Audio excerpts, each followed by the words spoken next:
Hey everybody, this is Freddy again with another video. This is going to be a quick tutorial on how to switch from a public peering and an express route to an MS peering connection in Azure. I hope you enjoy this video, and if you haven't done so, subscribe to the channel. Let's get to it. Moving from Azure Public Peering to Azure MS Peering is a very straightforward process. There's some prerequisites that you need. You need to have an Azure subscription, of course. You need to have an existing express route circuit with public peering enabled. You also need an express route partner that provides you that express route. And you also need a list of the public services and regions that you want to access through MS Peering. Remember, the public peering is the one that gives you access to Office 365, GitHub, and any other of the public resources that are available on the Microsoft side. So to begin, the first thing you got to do is you got to back up the existing public peering details, such as the ASN number, the primary subnet, the secondary subnet, and the VLAN ID. This information is crucial since you're going to be using it again when you establish the MS peering. So make sure that you write down this information. Then the next thing is you need to remove the public peering from the express circuit. The express route circuit. So go to the Azure portal. You can go ahead and click on the public peering drop-down menu and click on the delete button. You don't need to contact the provider to do this. You can just delete it from the Azure portal, and that will delete the public peering connection. The next thing is, if you want to verify that the public peering traffic has dropped to 0, you can look at the metrics on the circuit, and you will be able to see the traffic drop down as well when you delete the public peering. The next thing to do is you need to create the MS peering with the public peering details that you wrote down. So the first thing that you got to do is you got to put in the primary subnet, the secondary subnet, and the thing that is different in the MS peering is that now you have the IPv4 advertised public prefixes.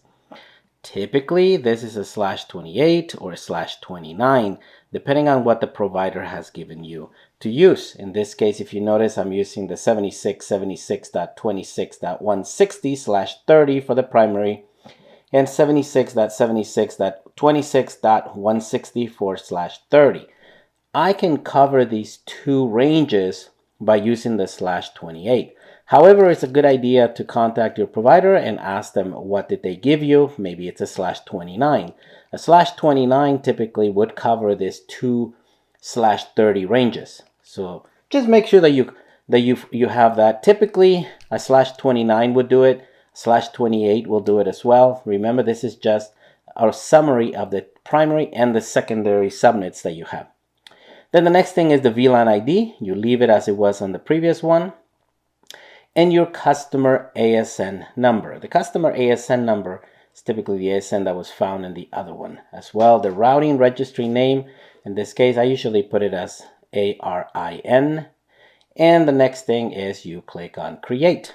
A lot of times when you do this, you have to go into the public MS peering connection and make sure that it is provisioned. If it says not provisioned or pending approval, then what you need to do is you need to contact Microsoft, create a support ticket because the record maybe does not match the ASN number. So the IP addresses that you see here, they must be assigned to your company. If they're not, if it requires a manual approval, then you need to contact Microsoft. And in some cases, you need an LOA or a letter of approval or agreement from the provider. In that way, you can prove to Microsoft that you are allowed to use those IP addresses.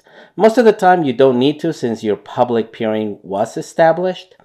The only thing that might cause this problem is if you use a /28 when you were supposed to use a /29 for the IPv4 advertised public prefixes. So those are some caveats that you have to keep in mind. Other than that, the connection should come up. And then the last thing that you want to do is you want to create a route filter.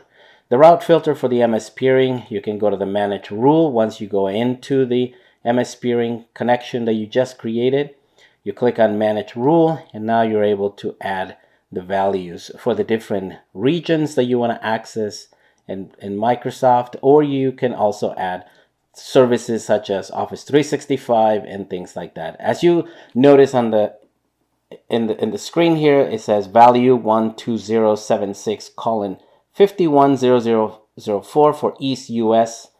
Azure East US 2 is 72076:51005. So these are BGP communities. So this is the way that MS Peering is controlling the traffic. You enabled communities that you allow through that link. If you do not allow any communities, then no traffic is going to flow. So there's really no traffic flowing until you create this route filter and you allow the services, meaning you add the BGP communities so the traffic can start flowing through that link that you just created. There's other services that are available, such as, like I said, Office 365. There is GitHub. There is some other ones as well. So this is where you add them. There is one route filter that you create, and then you keep adding Power BI. You can keep adding the different regions. Once you set this filter, then all that traffic should start flowing through the through the MS Peering connection. There's some additional steps that you might need to do.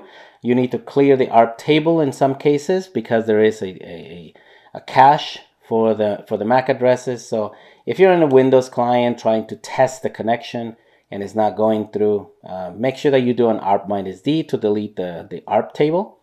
If you're on a Linux machine, you can use the sudo IP -s nate flush all, so that'll pretty much clear up the ARP tables.